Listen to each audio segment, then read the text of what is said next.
Buenos días, mi nombre es Donovan Barrero Segura, mi número de carnet es 12 40 322. Soy estudiante de la carrera de Administración de Empresas. Este es el curso de Estrategias de Comunicación de Lingüística, un CFI de la universidad.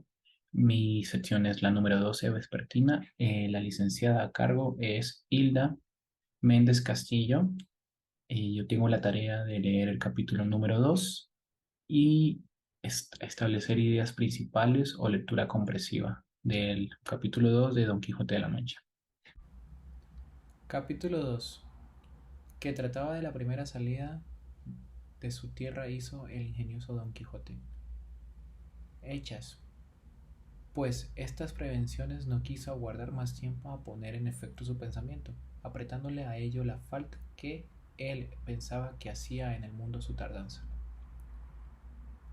Según los agravios que pensaba deshacer, tuertos que enderezar, sin razones que enmendar, y abusos que mejorar, y deudas que satisfacer, y así, sin dar parte a la persona alguna de su intención y sin que nadie lo viese, una mañana, antes del día, que era uno de los calurosos del mes de julio, se armó de todas sus armas, subió sobre rociante puesta su mal compuesta celada, embrazó su adarga, tomó su lanza, y por la puerta falsa de un corral salió al campo con un grandísimo contento, y el alboroto de que en cuanta facilidad había en principio de un buen deseo.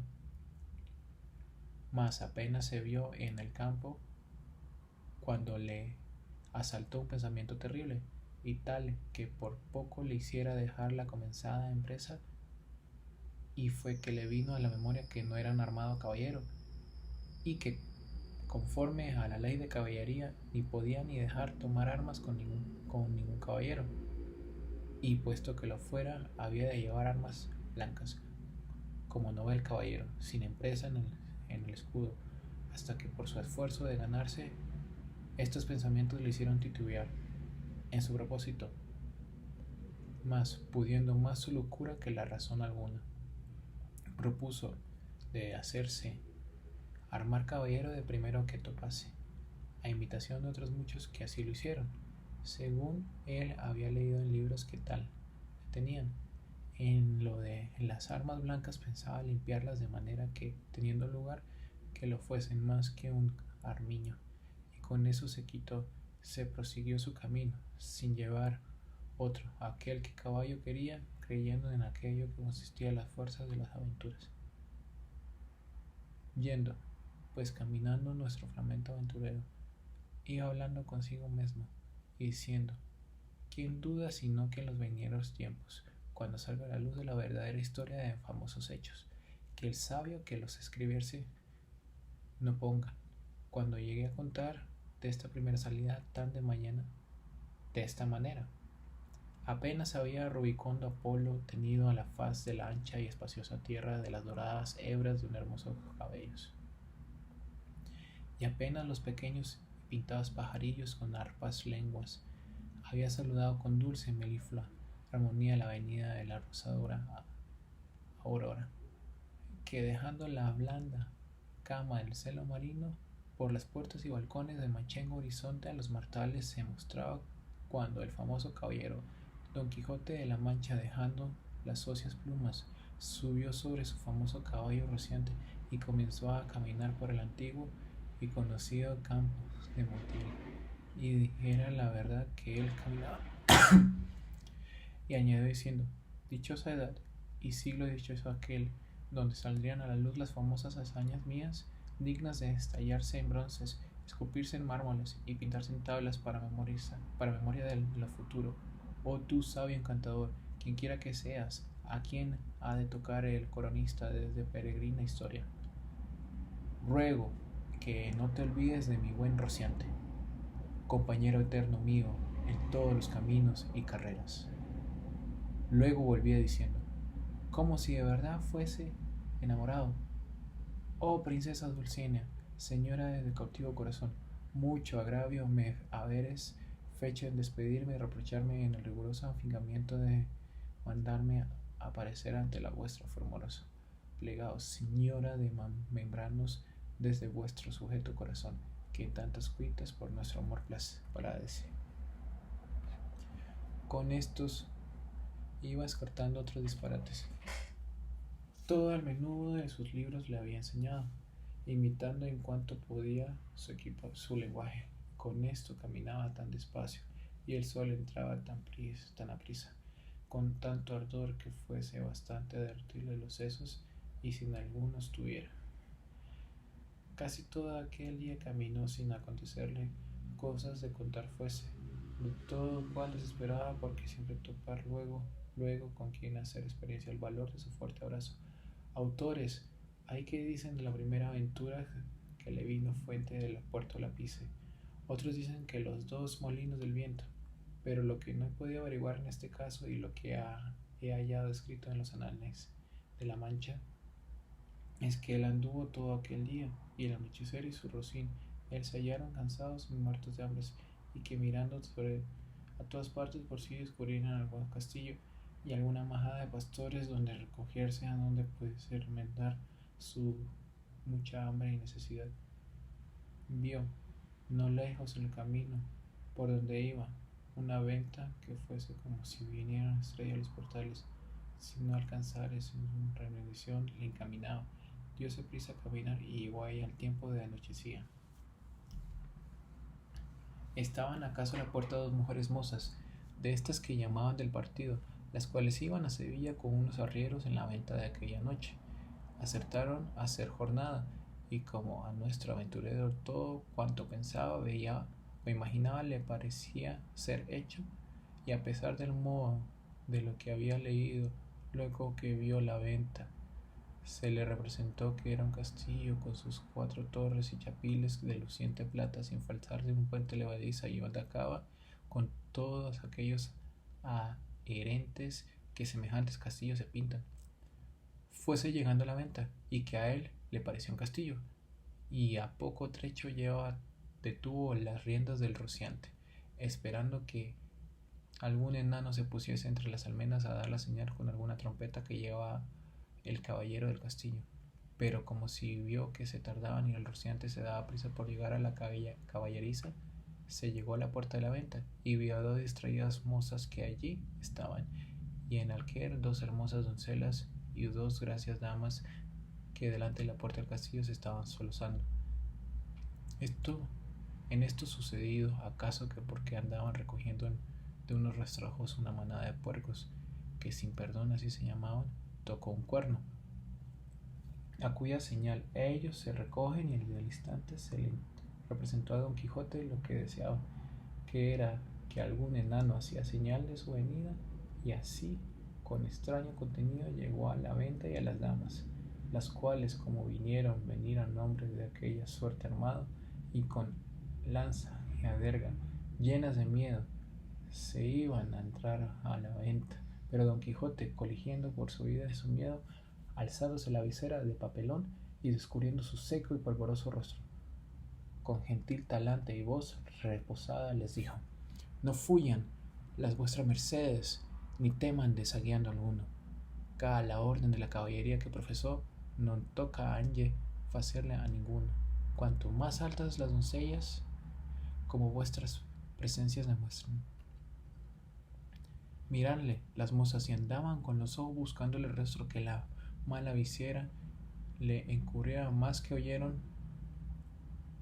llamar a doncellas, cosa tan de su profesión, no pudieron tener la risa, y de qué manera Don Quijote vino a correrse y a decirles: bien, parece la mesura de las hermosas, y es su mucha sandez, además la risa que de leve causa procede, pero no vos lo digo porque vos actitudes ni mostréis mal talento, que el mío non es aquel de los siervos, el lenguaje no entendido de las señoras, y el mal tal detalle de nuestro caballero acrecentaba en ellos la risa y en el enojo, y él pasaba muy delante si aquel punto no saliera en el ventero, nombre que es por ser morgordo, y era muy pacífico, el cual viniendo aquella figura contrahecha, armada de armas tan desiguales como era la brida, lanza, adergada y coselete, no tuvo en nada que acompañar a las doncellas en las muestras de su contenido.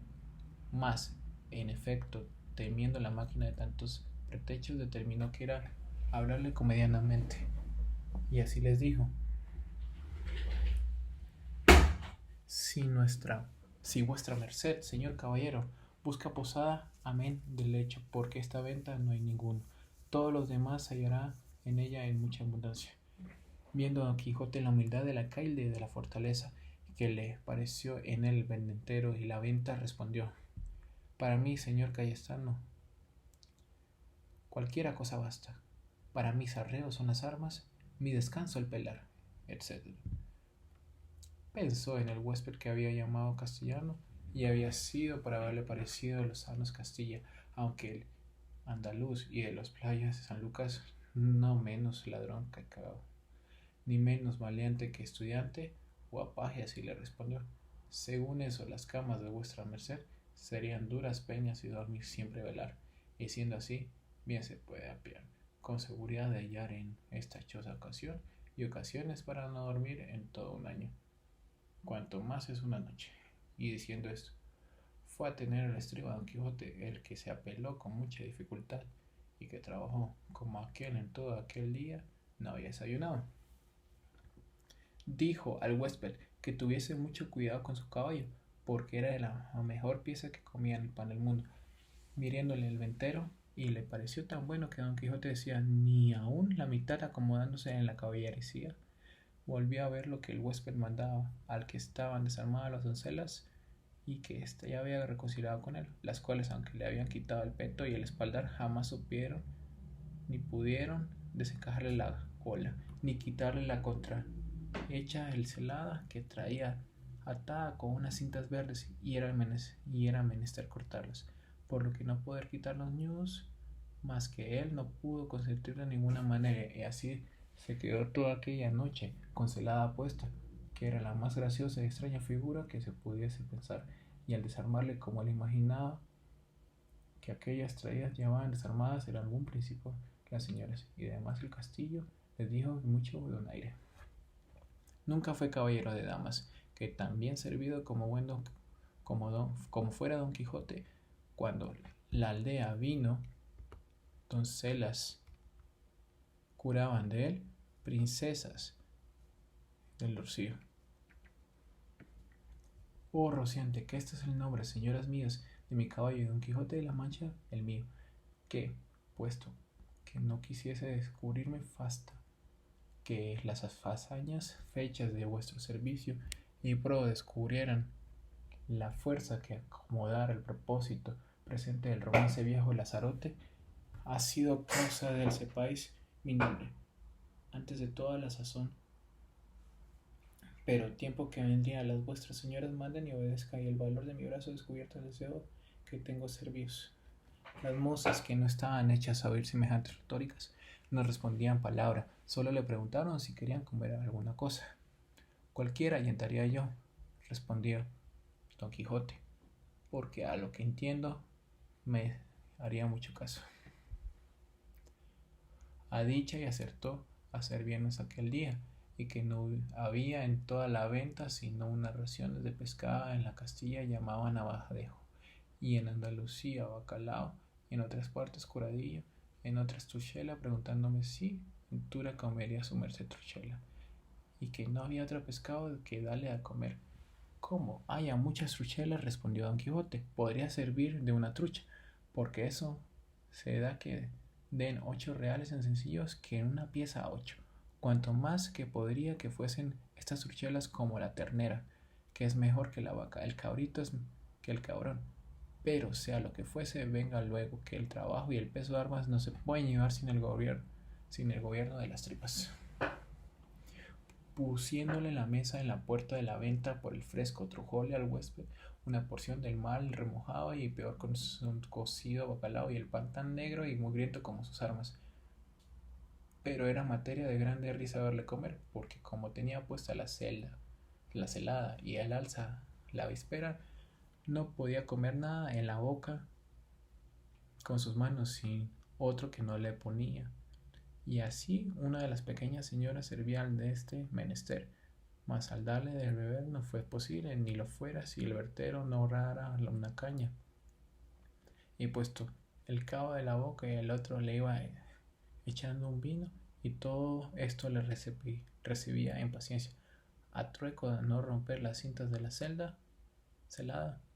Estando en esto llegó acaso la venta al castro y puercos, y así como llegó sonó su silbato de cañas 4 o 5 veces, con lo cual acabó de confirmar que Don Quijote estaba en algún famoso castillo y que le servían con música, y que el abadejo eran truchas, el pan candelar y las rameras damas, y el ventedero castellano del castillo, y con eso daba bien empleada la determinación y salida, más que la fatigaba era no verse armado caballero, por parecerle que no servía poner legítimamente aventuras de alguna recibir sin orden de caballería. Eh, Básicamente se trata de un capítulo en donde Don Quijote tiene una aventura. Él sale sin avisarle a nadie, emprende un viaje a buscar una nueva aventura. Él quiere ser un caballero, pero recuerda que para ser caballero alguien lo tiene que nombrar. Entonces no se siente del todo confiado a nombrarse él mismo caballero. Entonces establece que primero tiene que encontrar a alguien que lo nombre caballero para poder ser llamado correctamente caballero. Durante todo el día no encuentra ninguna aventura. Llega a una venta que, como lo conocemos ahora, es como un tipo hotel de camino. Cuando llega a esta venta, se encuentra en su imaginación que esto es un castillo. El castillo en realidad es una venta, pero él espera que alguien lo reciba, o como él cree que es un caballero, pero no lo es a la vez. Entonces él está dentro de su aventura, dentro de su idea. Entonces hasta que se encuentra, hay una manada, perdón, de puercos, que el que está dirigiendo esta manada de animales, de puercos, toca una corneta. Entonces Don Quijote encuentra esto como si fuese su llegada hacia el castillo. Lo están anunciando. Después, bueno, él va con toda su armadura, pero blanca, recordando que él todavía no es un caballero, pero igual lo usa. Entonces llega a la venta, dos doncellas lo reciben, ellos se ponen un poco nerviosos porque no es común, yo establezco que no es común que alguien llegue a la venta, un caballero así, pero él intenta calmarlas, intenta decirles, no, no les voy a hacer nada, no, o sea, vengo de paso. Luego el que dirige esta venta, él piensa que es quería como que el encargado del castillo, no recuerdo muy bien la terminología que usaban en el libro, pero él le ofrece que si quiere quedarse en la venta, pero no hay nada más que venta, o sea, no es una cosa, un lugar propicio para que se quedaran. Entonces, lo que hace el Don Quijote le contesta, no importa, lo que yo necesito es que es solamente un espacio porque yo duermo sobre mi armadura, básicamente. Después llega el momento de la cena. Fue algo muy gracioso porque él se sintió atendido como si fuese un caballero real, porque el dueño de la venta le dice, ¿quieres comer? O sea, tenemos esto. Y le dicen, sí. Y le ofrecen de todo. Y él dice, no, a mí dame lo normal, dame un poco de esto, muy, muy humildemente. Le canta Quijote. Entonces le traen el bacalao peor cocido y un pan, creo yo que está lleno de moho, pero pues, porque está negro, lo menciona el libro que es negro. Y Don Quijote nunca se quitó el casco, entonces no podía comer él, porque estaba solamente con la mirilla hacia arriba. Entonces, una de las doncellas, de las muchachas de ahí, según él, se ofreció a darle, entonces se sintió más atendido como un caballero durante todo el capítulo, durante toda esa hazaña, porque lo primero lo reciben con, unos toques de corneta. Luego le ofrecen comida, pero le ofrecen posada, luego le ofrecen comida, luego le dan la comida a las propias doncellas. Entonces se sintió como un caballero como tal. Para las palabras que no entendía o palabras que me parecieron un poco diferentes, eran las palabras, una es chapitel, que es como estoy leyendo la definición, es un elemento arquitectónico situado en la parte superior de la torre, un campanario, es como una estructura, por aquí voy a poner una referencia. Celada es el casco militar de los primeros siglos del siglo XV. Ocelete es la armadura de los antiguos caballeros. Como comentario final, me parece demasiado gracioso cómo Don Quijote actúa frente a las demás personas. De verdad, es como si estuviese alucinando su vida en su momento. O sea, creo yo que es algo muy interesante cómo una persona puede establecer que lo están recibiendo a lo máximo, con la mayor amplitud, pero en realidad le están dando lo que a una persona de paso se le da. Pero así es Don Quijote. Muchas gracias. Buen día.